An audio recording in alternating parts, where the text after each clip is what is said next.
Assalamualaikum warahmatullahi wabarakatuh. Kembali bersama saya Abdurrahman, calon guru penggerak angkatan 6, bertugas pada SDN Paku Alam, Kecamatan Sungai Tabuk. Pada hari ini saya mencoba untuk memenuhi tugas dari LMS, yaitu di CGP ini, demonstrasi kontekstual modul 3.1, yaitu pengambilan keputusan berbasis nilai-nilai kebajikan sebagai pemimpin. Pada hari ini saya bersama dengan kepala sekolah SDN Paku Alam. Kepada Bapak silakan Pak untuk memperkenalkan diri Pak. Ya, terima kasih atas kesempatannya. Di sini saya selaku kepala sekolah dari SDN Paku Alam, Kecamatan Sungai Tabuk. Nama saya Jainal Hakim. Saat ini saya menjabat sebagai kepala sekolah di SDN Paku Alam. Ya. Bapak Jena, Ulun memanggil Bapak Jena aja nih. Iya, kenapa? Hari ini Ulun minta izin kepada Bapak. Ya, silakan. Yang mana untuk memenuhi tugas Ulun sebagai CGP di modul 3.1 Pak, dengan materi pengambilan keputusan berbasis nilai-nilai kebajikan sebagai pemimpin. Jadi di sini Ulun niatnya itu belajar kepada Bapak berdasarkan pengalaman Bapak selama ini sebagai kepala sekolah. Iya. Mohon perkenan pian, minta waktunya sebentar Pak. Ya, silakan. Kita mulai Pak ya. Bisa, silakan. Minta izin Ulun. Baiklah Bapak Jaina, selama ini bagaimana Bapak dapat mengidentifikasi kasus-kasus yang merupakan dilema etika atau bujukan moral Bapak? Iya, selama ini ya, memang kalaunya kita berada dalam posisi yang sebagai pemimpin, itu pasti menghadapi yang namanya permasalahan, baik secara individu atau kelompok dari orang-orang di sekitar kita. Adapun cara untuk mengidentifikasi kasus-kasus yang merupakan dilema etika ya, atau bujukan moral, karena kadang ada kasus yang dua-duanya bisa dikatakan benar. Ya, jadi kasus itu benar dengan benar ya, jadi itu sangat sulit untuk memutuskan permasalahan tersebut. Kemudian juga ada kalanya kasus itu antara benar dan salah. Nah, itu juga memerlukan pertimbangan yang harus kita pikirkan secara matang agar mendapatkan keputusan yang lebih baik. Oh iya.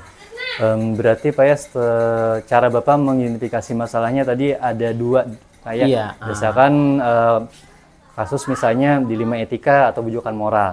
Ya. Kemudian Bapak selama ini setelah Bapak menemui kasus tadi Pak, bagaimana Bapak menjalankan pengambilan keputusan di sekolah Bapak nih, terutama untuk kasus-kasus di mana ada dua kepentingan yang sama-sama benar tadi. Nah, itu tadi kan dilema etika atau sama-sama mengandung nilai kebajikan.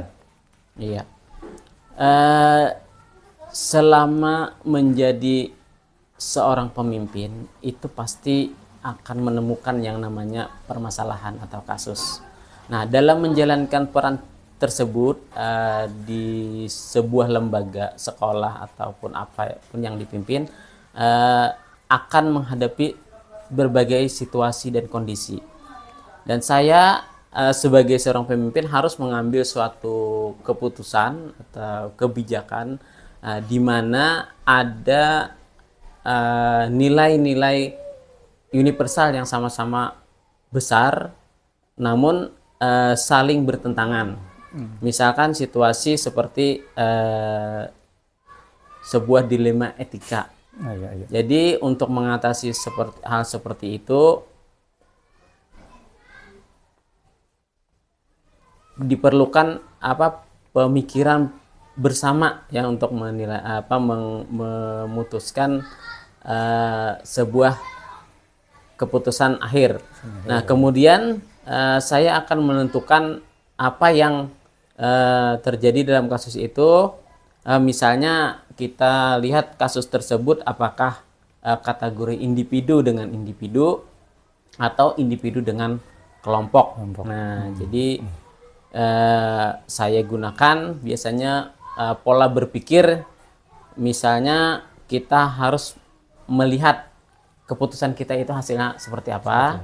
Ya. Ya, seperti itu. Kemudian peraturan-peraturan yang kita ambil, kita putuskan itu apakah akan melanggar peraturan berikutnya. Nah, seperti itu. Jadi ada hal-hal yang perlu dipertimbangkan sebelum mengambil keputusan atau mengambil kebijakan dalam menyelesaikan kasus-kasus yang sifatnya dilema etika tadi. Berarti dari identifikasi kasus, kemudian langkah yang Bapak ambil, berdasarkan pertimbangan segala macam tadi Pak ya. Kemudian di sini Pak luar biasa nih. Pasti ada langkah-langkah dari Bapak nih. Langkah-langkah atau prosedur yang Bapak lakukan selama ini, khususnya dalam pengambilan keputusan tadi Pak. Oh iya. Kalau yang selama ini kami lakukan selaku pimpinan dari suatu lembaga sekolah ya, kadang ada hal-hal berat yang perlu diputuskan seperti tadi, yaitu kasus-kasus yang sifatnya dilema etika atau bujukan moral tadi ya. Nah, jadi untuk menyelesaikan kasus-kasus seperti ini biasanya hal-hal yang dapat dilakukan yang pertama adalah mengidentifikasi, kemudian mengkonfirmasi akar masalah tersebut dari mana, kemudian apakah benar permasalahan itu kita cari. Kemudian langkah berikutnya setelah identifikasi dan konfirmasi kita lakukan, kita adakan diskusi. Pak ya. Berdiskusi dengan semua dewan guru, karena ini kita kasusnya di sekolah biasanya kebanyakan. Iya Pak. Jadi kita coba berdiskusi dengan dewan guru yang lainnya, kemudian mengumpulkan informasi-informasi yang mendukung ya untuk penyelesaian kasus ini. Nah, kemudian melihat atau menguji kebenaran kasus itu, apakah benar, salah suatu kasus tersebut. Nah, baru setelah itu, setelah langkah-langkah tersebut kita jalankan, baru kita akan mengambil sebuah tindakan, mengambil keputusan. Nah, kemudian tindakan tadi pada akhirnya nanti kita tinjau kembali, keputusan tadi. Kemudian kita tinjau, kita refleksi kembali pengaruhnya. Apakah itu akan berpengaruh baik atau berpengaruh buruk? Ya, seperti itu yang sudah berjalan dan dilakukan. Iya. Dari beberapa langkah tadi, mulai identifikasi, konfirmasi, dan diskusi bersama dengan guru Pak ya, lalu menguji kebenaran, melakukan tindakan, lalu refleksi. Pasti dari 5 langkah yang Bapak sampaikan tadi, itu ada yang Bapak anggap paling efektif Pak ya. Yang paling efektif dari sisi mananya Pak, dari 5 langkah tadi untuk dapat mengambil keputusan dari kasus dilema etika tadi Pak? Iya, pada dasarnya langkah-langkah tersebut ya, yang seperti yang sudah disebutkan sebelumnya tadi, itu memiliki kebermaknaan masing-masing ya. Jadi dari pengambilan pengumpulan informasinya kan, kemudian mengidentifikasi masalahnya ya, dari 5 hal-hal tersebut. Tapi yang pada dasarnya yang paling penting adalah melakukan komunikasi ya, berdiskusi dengan rekan-rekan atau kawan-kawan yang ada di kantor, atau dewan guru yang lainnya, atau orang-orang yang memang mengetahui kasus-kasus yang sedang kita hadapi. Jadi intinya adalah yang paling penting itu ada diskusi, kemudian bermusyawarah yang pada akhirnya nanti menghasilkan suatu kesepakatan untuk menyelesaikan kasus tersebut. Jadi bermusyawarah itu, berdiskusi dengan kawan-kawan itu yang lebih utama Pak ya, karena masalah yang melibatkan orang banyak, khususnya dewan guru yang ada di sekolah, diskusinya maunya diajak semuanya nih Pak. Ya, betul sekali. Jadi kan sebagai kepala sekolah juga tidak bisa memutuskan secara pribadi. Apalagi hal-hal yang kasusnya itu sifatnya berkaitan dengan orang lain atau orang banyak, atau juga kasus yang berkaitan dengan sekolah. Nah, jadi itu harus kita diskusikan bersama. Ya, jadi tidak bisa kepala sekolah hanya mengandalkan keputusannya sendiri. Nah, jadi itu sangat perlu itu untuk menyelesaikan kasus-kasus bersama. Apalagi berjalan dengan sendiri, Pak ya, mengambil keputusan. Itu. Terima kasih Bapak, luar biasa. Kemudian dari hal yang selama ini Bapak lakukan dan efektif tadi, pasti ada tantangan. Hal-hal yang Bapak Samil lakukan itu pasti ada tantangan dalam pengambilan keputusan pada kasus-kasus di Metika. Apa saja Pak yang tantangan menurut Bapak yang sering dihadapi pada pengambilan keputusan? Dalam sebuah mengambil keputusan, ya memang ada kalanya kita itu mendapatkan situasi di mana kita sulit untuk berpikir. Kemudian kita biasanya membawa masalah tersebut kepada forum diskusi, ya, bermusyawarah dengan rekan-rekan yang ada di ruangan atau di kantor. Nah, dalam hal ini tidak menutup kemungkinan yang menjadi masalah atau tantangan dalam mengambil keputusan tersebut, karena ini keputusan bersama, adalah mengumpulkan atau menyatukan pendapat. Nah, karena kan di dalam musyawarah itu tentu ada pendapat-pendapat yang saling bertentangan juga. Nah, jadi itulah semacam tantangan juga kembali kepada kepala sekolah untuk bagaimana menyamakan persepsi kawan-kawan guru untuk menyelesaikan kasus-kasus yang sifatnya itu tadi, yang benar-benar atau benar salah, ya, itu seperti itu. Jadi membangun semacam pemahaman bersama itu ya, untuk menghasilkan kesepakatan. Nah, itu yang sedikit menjadi tantangan biasanya karena di dalam diskusi kelompok dengan guru-guru, ya. Itu menyatukan pandangan lah itu. Oh iya, tantangan Bapak ya yang iya, selama ini terjadi nih. Selama ini seperti itu, karena kan setiap orang itu punya pandangan masing-masing. Benar. Iya, punya pendapat masing-masing. Dan semua orang juga berhak untuk mempertahankan pendapatnya. Nah, hal-hal seperti itu yang kadang-kala kita harus bersabar untuk menyatukan, mencari titik temunya di mana. Nah, dari beberapa pemikiran yang berbeda tadi. Menyatukan beberapa pemikiran yang berbeda sebagai pemimpin di sekolah. Nah, agar persepsi guru ini sama. Iya. Jadi sehingga dapat menghasilkan keputusan yang lebih baik. Lebih baik, Masya Allah, luar biasa Bapak. Tadi sudah Bapak menyampaikan berupa tantangan-tantangan yang dihadapi khususnya dalam pengambilan keputusan bersama Dewan Guru, Pak ya. Adakah Bapak nih misalnya menemui sebuah studi kasus atau kasus yang terjadi di sekolah, itu kemudian dijadwalkan Pak untuk mengatasinya, atau ada jadwal tertentu nih dalam sebuah penyelesaian kasus di Metika tadi Pak? Secara umum saat ini ya, yang sudah berjalan, karena kasus itu kan kita tidak bisa menduga, ya kan? Kasus itu kadang datang itu tidak terduga, kemudian berat ringannya kasus itu kadang juga berbeda-beda. Betul. Nah, jadi selama ini apabila kasus-kasus yang sifatnya ringan itu bisa saja kita ambil keputusan dengan cepat. Oh ya, kasus ringan Pak ya. Iya, kasus yang ringan. Namun ada kalanya kita menemui kasus-kasus yang cukup berat.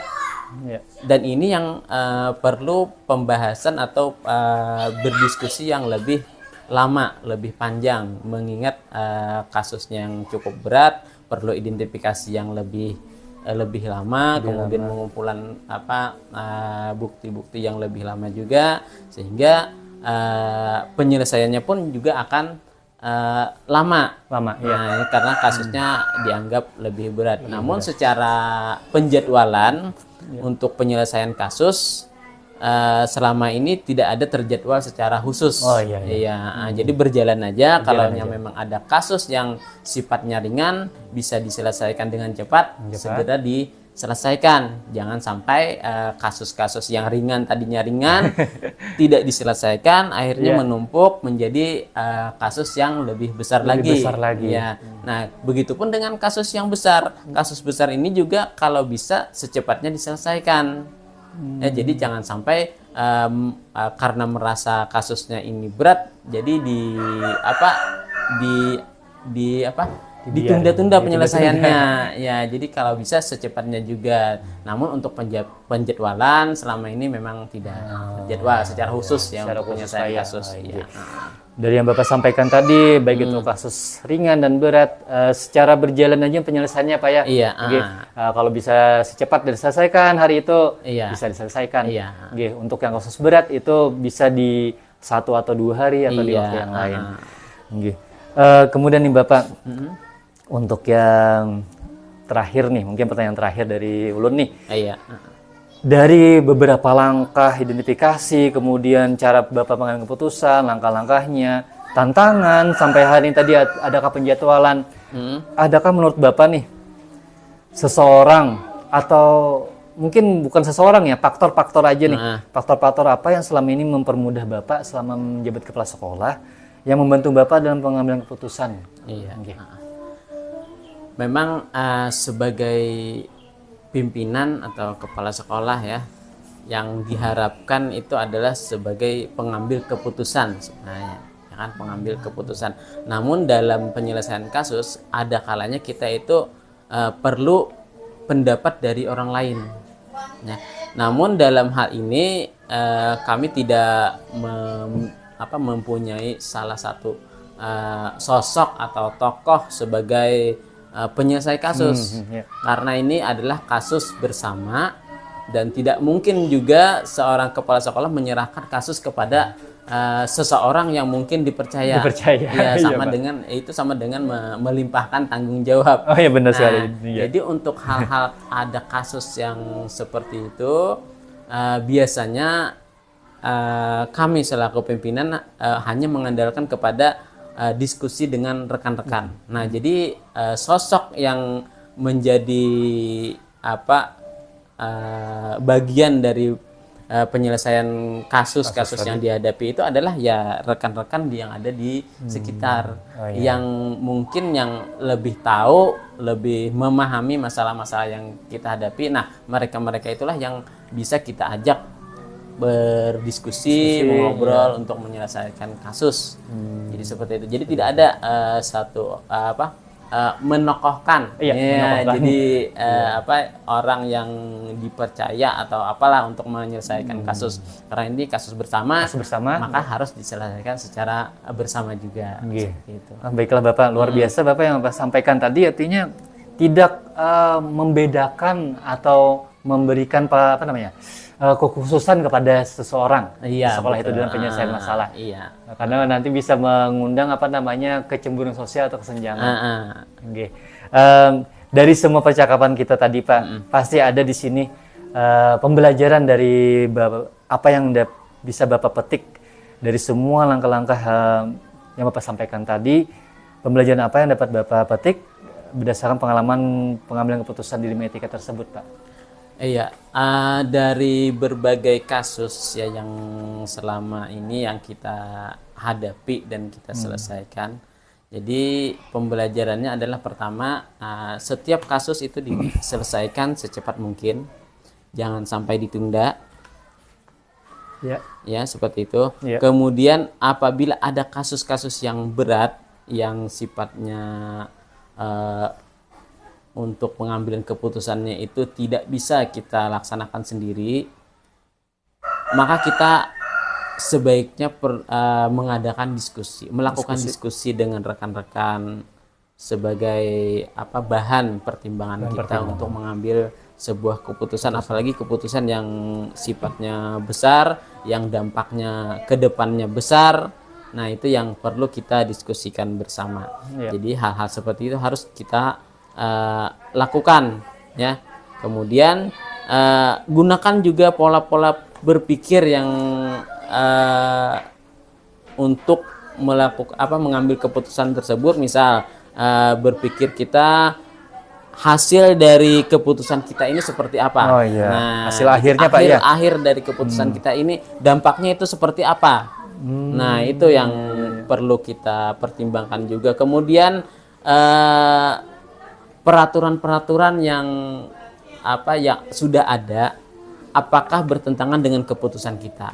Nah, artinya kita itu mengambil keputusan itu tidak hanya berdasarkan pemikiran kita, tapi juga kita harus mempertimbangkan kepada berbasis peraturan yang ada.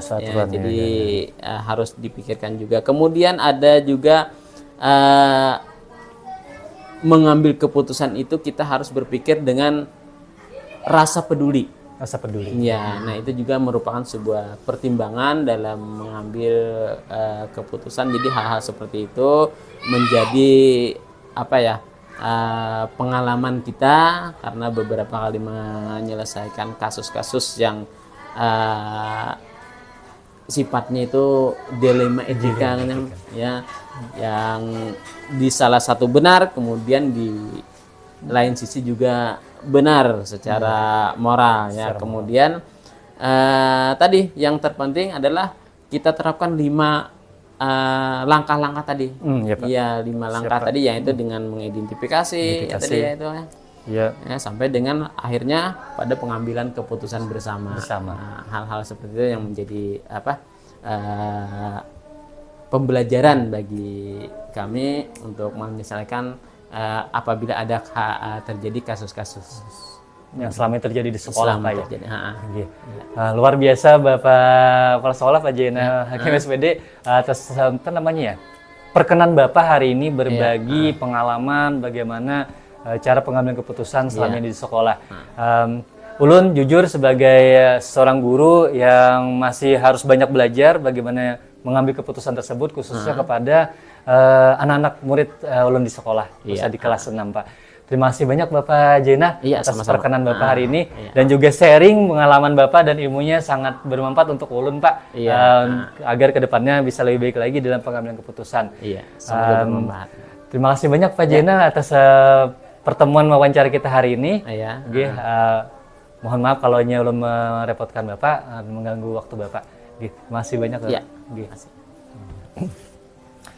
Demikianlah percakapan atau wawancara kami khususnya pada modul 3.1 tugas demonstrasi kontekstual mengenai pengambilan keputusan berbasis nilai-nilai kebajikan sebagai pemimpin.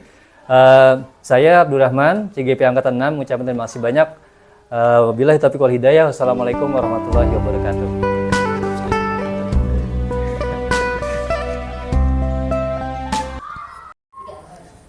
Bismillahirrahmanirrahim. Assalamualaikum warahmatullahi wabarakatuh. Waalaikumsalam warahmatullahi wabarakatuh. Allahumma sholli ala sayyidina Muhammadin wa ala alihi washabihi ajmain wa ba'du. Kembali lagi bersama saya Abdurrahman, calon penggerak angkatan 6, bertugas pada unit kerja SDN Pakualam. Pagi hari ini kembali saya mencoba untuk melakukan percakapan atau wawancara kepada salah satu kepala sekolah yang hari ini menemani saya. Silahkan Bapak atau Ayah untuk memperkenalkan diri pian. Assalamualaikum warahmatullahi wabarakatuh. Terima kasih kepada narasumber atau pembawa acara yang hari ini kita mau memberikan waktu untuk sharing terhadap masalah pembelajaran kan. Kita perkenalkan dulu, nama saya Sudirin dari Kepala Sekolah SDN Sungai Tabuk Keramat 2. Oh iya. Itu tadi perkenalan dari kami. Adapun tujuan Pak Dirin, ulun minta izin memanggil pian Bapak Dirin. Adapun tujuan ulun hari ini Pak, wawancara hari ini adalah yaitu untuk memenuhi tugas dari modul 3.1 demonstrasi kontekstual, yaitu pengambilan keputusan berbasis nilai-nilai kebajikan sebagai pemimpin. Ulun mohon perkenan Bapak sebentar, paling lambat 15 menit lah mungkin. Bagaimana Pak? Bisa kita mulai? Bisa. Insyaallah bisa. Bismillah Pak ya. Ya. Bapak Sudirin, selama ini bagaimana Bapak dapat mengidentifikasi kasus-kasus yang merupakan dilema etika atau bujukan moral selama Bapak menjadi kepala sekolah Pak? Iya. Menurut pengalaman kita selama menjabat dari jadi kepala sekolah itu mulai tahun 1991 sampai sekarang itu banyak permasalahannya. Di antaranya masalah etika. Jadi di mana lema etika itu benar ada PS benar. Benar PS benar adalah situasi yang terjadi ketika seseorang harus memilih antara dua pilihan, di mana kedua pilihan secara moral benar tapi bertentangan gitu, bertentangan dengan bujukan moral benar, dalam kurung benar PS benar, yaitu situasi yang terjadi ketika seseorang harus membuat keputusan atau kita membuat keputusan antara benar dan salah. Dari pengalaman kita bekerja dimanapun, kita telah mengetahui bahwa dilema etika adalah hal berat yang harus dihadapi dari waktu ke waktu selama kita mengajar nih, atau pengalaman kita jadi kepala sekolah. Dari waktu ke waktu ketika kita menghadapi situasi ini dilema etika. Nah, akan ada nilai-nilai kebijakan berdasar yang bertentangan seperti cinta dan kasih sayang, kebenaran, keadilan, kebebasan, persatuan, toleransi, tanggung jawab, dan penghargaan akan hidup gitu. Akan hidup. Oh, jadi dari tahun 1991 Bapak itu selama masih jadi guru Pak ya? Atau sudah jadi kepala sekolah? Sudah jadi kepala sekolah. Luar biasa Bapak. Oh, mulai jadi kepala sekolah tahun 2012, maaf. 2012 kita. Jadi pengalaman panjang Bapak selama menjadi kepala sekolah dan menemui kasus-kasus yang terjadi tadi, memang adanya kasus yang saling bertentangan tersebut kadang membuat bingung Pak ya? Iya, bingung. Karena kita membuat keputusannya yang bingung. Dari hasil identifikasi Bapak tadi, kasus-kasus yang merupakan dilema etika atau bujukan moral, kemudian selama ini bagaimana Bapak nih menjalankan kebijakan pengambilan keputusan di sekolah Bapak, terutama untuk kasus-kasus di mana ada dua kepentingan yang sama-sama benar atau sama-sama mengandung nilai kebajikan. Bagaimana nih cara Bapak menjalankannya untuk pengambilan keputusan tadi Pak? Oh iya, cara menjalankannya adalah dalam menjalankan peran sebagai seorang pemimpin di sekolah, pasti akan menghadapi berbagai situasi kondisi saya harus mengambil suatu keputusan. Nah, kita bertugas nih, di mana ada nilai-nilai kebijakan universal yang sama-sama benar, namun saling bertentangan. Situasi seperti ini disebut sebagai sebuah dilema etika.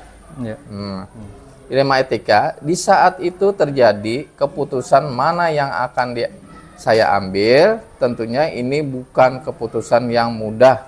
Karena saya sadari bahwa setiap pengambilan keputusan akan merefleksikan integritas sekolah tersebut, sekolah kita yang kita emban. Nah, tersebut. Maka dari itu, saya lebih memilih nilai-nilai kebijakan yang junjung tinggi oleh sekolah seperti keadilan, kejujuran, kemanusiaan, dan lain-lainnya. Artinya dari Bapak sendiri itu lebih mengutamakan nilai-nilai kebajikan dalam mengambil keputusan tadi Pak ya, karena untuk kepentingan orang banyak. Luar biasa Bapak. Kemudian yang ketiga nih Pak, dari identifikasi masalah, kemudian cara Bapak mengambil keputusan tadi, pasti ada langkah-langkah atau prosedur yang Bapak lakukan nih selama ini. Jadi bisa Bapak coba bagi ke Ulun Pak. Ulun masih tahap belajar bagaimana Bapak mengambil langkah-langkah atau prosedur yang biasa Bapak lakukan. Kalau prosedur, langkah-langkah tuh sudah pasti ada. Mudah-mudahan kita seirama, sejajan dan sejalan gitu, mudah-mudahan. Amin. Iya, berdasarkan pengalaman kita, kasus dilema etika maupun bujukan moral yang pernah saya hadapi, baik berhubungan dengan masalah prestasi belajar, perilaku murid, pengembangan keprofesian, berkelanjutan tadi guru, integritas sekolah, kerjasama wali murid dan pihak terkait ada beberapa langkah yang sering saya ambil sebelum mengambil keputusan. Berdasarkan nilai-nilai kebijakan itu, yaitu perlu langkah-langkah kan kita. Benar. Umpamanya langkah pertama kita ambil identifikasi, konfirmasi masalah dulu. Apa permasalahannya? Ya. Berat, ringan, sedang, kan gitu. Itu habis itu langkah kedua, berdiskusi dengan semua dewan guru dan kumpulkan informasi relevan. Jadi kita mengumpulkan dewan guru, apa yang akan kita ambil, yang relevan dan yang tidak merugikan satu sama lainnya. Itu langkah yang kedua. Sedangkan langkah yang ketiga yaitu menguji benar dan salah suatu kasus. Kita uji lagi. Tidak dengan keputusan langsung, kita uji dulu ya, kita uji dulu.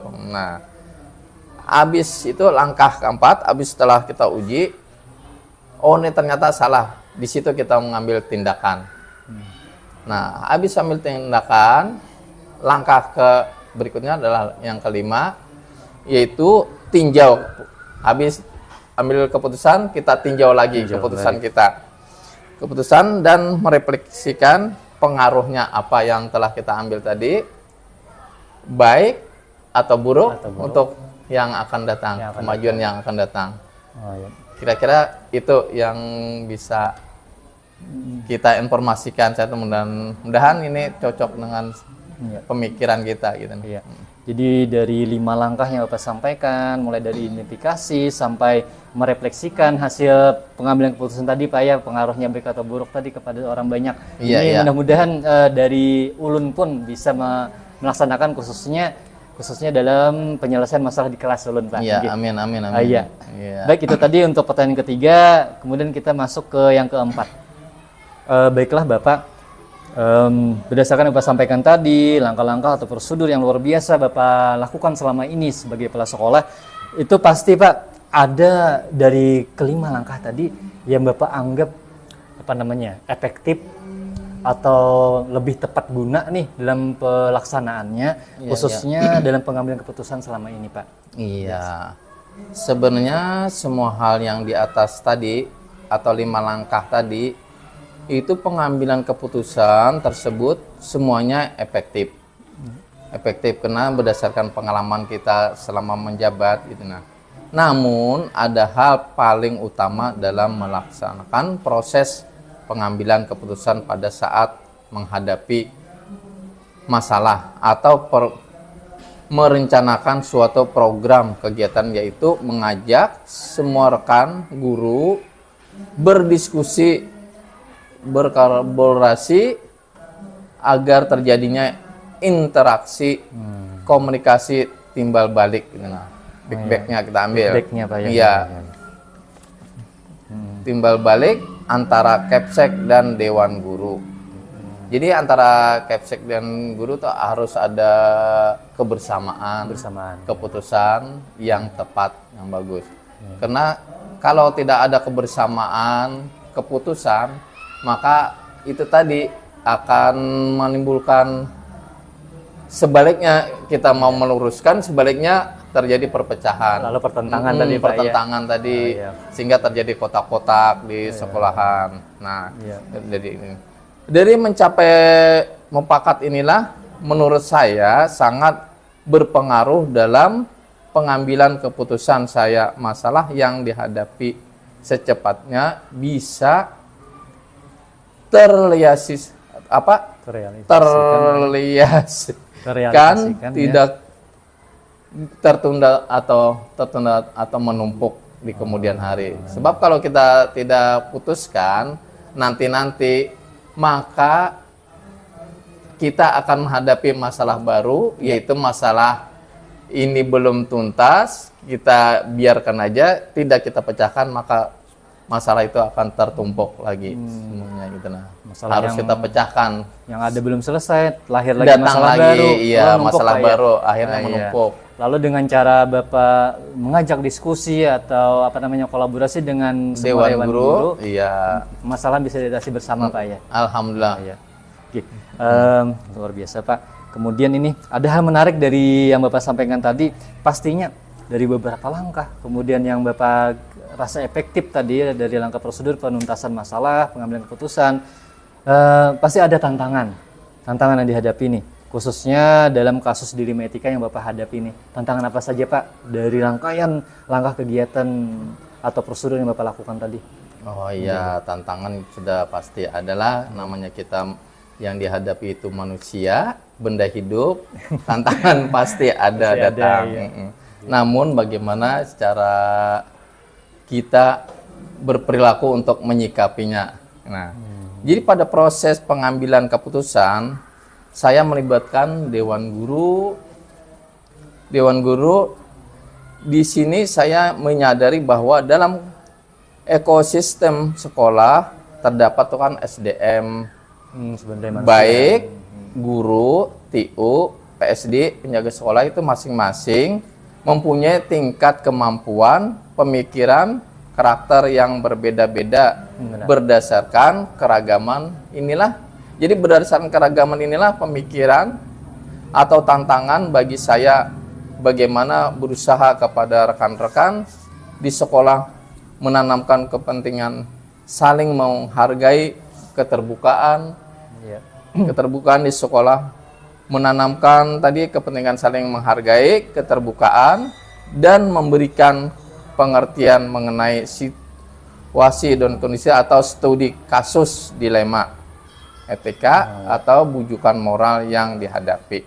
Nah, hal wajar dalam diskusi adanya perbedaan pendapat, pemikiran yang saling bertentangan. Namun dari perbedaan pendapat, pemikiran yang saling bertentangan tadi, kegiatan ini saya dapat mengumpulkan informasi. Dengan beragaman pemikiran yang berbeda, maka di situ kita memperkaya diri agar dapat pengalaman atau informasi, fakta, dan keputusan yang bertanggung jawab sesuai dengan nilai-nilai kebajikan. Itu yang kita ambil. Selama ini diambil Pak ya. Artinya tantangan yang Bapak hadapi adalah bagaimana menyamakan persepsi pandangan teman-teman yang tingkat kemampuan SDM yang berbeda. Pasti pun pandangannya pun berbeda Pak ya. Jadi Bapak mencoba menyamakan satu persepsi, satu tujuan untuk pengambilan keputusan yang terbaik. Apakah Bapak memiliki sebuah jadwal tertentu nih, atau misalnya membuat sebuah program dalam penyelesaian masalah, khususnya apabila menemukan kasus dilema etika? Nah, di situ dari masalah tersebut apakah Bapak ada waktu atau jadwal yang dibuat untuk penyelesaiannya atau secara langsung? Iya. Kalau jadwal secara khusus kami itu tidak ada menjadwalkan untuk penanganan kasus, kecuali mengenai jadwal untuk penyelesaian masalah selama ini tidak ada tadi, kecuali kasus yang terjadi sebelum ditemukan solusi sehingga pengambilan keputusan tidak bisa dilakukan. Nah, kecuali tidak bisa dilakukan mengambil keputusan, baru kita sambung. Yang akan datang kita jadwalkan secepat mungkin gitu. Sambil mencari fakta tadi. Pengalaman nih, berdasarkan pengalaman, kita kan berdasarkan pengalaman nih. Pengalaman di lapangan yang saya lakukan adalah setiap kasus yang dihadapi, baik itu dilema etika atau bujukan moral, hendaknya segera mungkin diselesaikan bersama rekan guru. Jangan sampai berlarut-larut seperti kita bilang tadi, jangan sampai berlarut-larut dan jangan sampai menumpuk. Kalau masalah itu belum pecah, kita pecahkan. Kalau dibiarkan berlarut, maka akan terjadi penumpukan yang masalah yang menjadi PR sekolah. Kalau penumpukan jadi PR masalah sekolah, maka sekolah itu tidak akan bisa maju yang kita inginkan. Artinya sebagai pemimpin mampu menyelesaikan masalah melibatkan semua warga sekolah. Harus kita melibatkan. Tidak mungkin kepala sekolah aja menyelesaikannya. Sendiri, kita tanpa ada dukungan dari orang lain seperti guru, TU, situ ada PSD. Nah, kalau bisa kita melibatkan orang tua siswa, kalau itu terjadinya dengan siswa. Yang atau ulun tangkap ini adalah apabila ada masalah, kalau bisa diselesaikan secepatnya hari itu juga selesaikan. Iya, iya. Kalau belum menemukan solusi, lalu diberikan atau dibuat jadwal tadi Pak ya. Jadwal. Nah, ini. Iya. Baik Pak, kita ke pertanyaan berikutnya Pak ya. Oke. Kemudian Bapak, adakah seseorang atau faktor apa yang selama ini mempermudah atau membantu Bapak dalam pengambilan keputusan dalam kasus dilema etika Pak? Kalau masalah yang membantu itu pasti adalah saya selama ini yang membantu dalam pengambilan keputusan adalah semua warga sekolah, khususnya rekan-rekan guru, karena mana tidak akan mungkin saya sebagai kepala sekolah tadi memutuskan sendiri persoalan itu. Nah, hanya melibatkan satu orang kepercayaan untuk mengatasi kompleksitas. Nah, jadi beragam keputusan itu tidak mungkin dihadapi satu orang dua guru. Ini. Apabila setiap keputusan dititik beratkan kepada saya atau satu orang, tentulah tidak selalu langkah pengambilan keputusan tersebut benar, apalagi yang terjadi di lapangan terkadang terdapat nilai-nilai kebijakan yang saling bertentangan. Dari baik benar-benar PS benar, benar PS salah, atau kami harus bisa menentukan paradigma dilema etika mana yang terjadi pada situasi tersebut. Dan dari 3 prinsip penyelesaian dilema, prinsip mana yang akan disepakati atau yang dicapai gitu. Ya. Luar biasa Pak, dari yang Bapak bagi ke ulun nih pengalaman Bapak, artinya tidak ada yang istimewakan. Iya, artinya tidak pengambilan ada keputusan bukan hanya dari Bapak, bisa juga dari teman-teman yang lain. Satu orang, dua orang, ya, tidak mungkin bisa. Kita harus berembuk, musyawarah dan mufakat. Yang terakhir nih Pak, dari semua yang telah Bapak sampaikan hari ini, adakah pembelajaran yang bisa Bapak ambil dari pengalaman Bapak selama mengambil keputusan dilema etika nih Pak? Oh iya, tentunya pengalaman itu banyak lah. Jadi bahwa kasus yang selama ini terjadi, apalagi yang berhubungan dengan pengambilan keputusan berdasarkan nilai-nilai kebijakan universal, itu terbagi 2, yaitu disebut sebagai dilema etika dalam kutip atau dalam tanda kurung benar PS benar. Gitu, nah. Adalah suatu yang terjadi ketika seseorang harus memilih antara 2 pilihan, di mana 2 pilihan secara moral benar tapi bertentangan. Ya, sedangkan rujukan moral dalam kurung benar PS salah, yaitu situasi yang terjadi ketika seseorang harus membuat keputusan antara benar dan salah. Jadi programnya apa itu dilemanya tentu ada. Ya. Dan pengambilan keputusan pun pasti ada. Jalan keluarnya itu. Ya, mungkin itu aja pengalaman saya sebagai kepala sekolah yang dimana selama ini sudah sering kita putuskan bersama dengan Dewan Guru.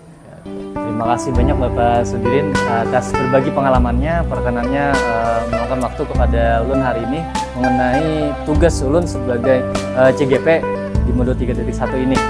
Demikianlah wawancara kami hari ini bersama dengan kepala sekolah SDN Sungai Tabuk Keramat 2. Salah hilap mohon maaf. Assalamualaikum warahmatullahi wabarakatuh. Waalaikumsalam.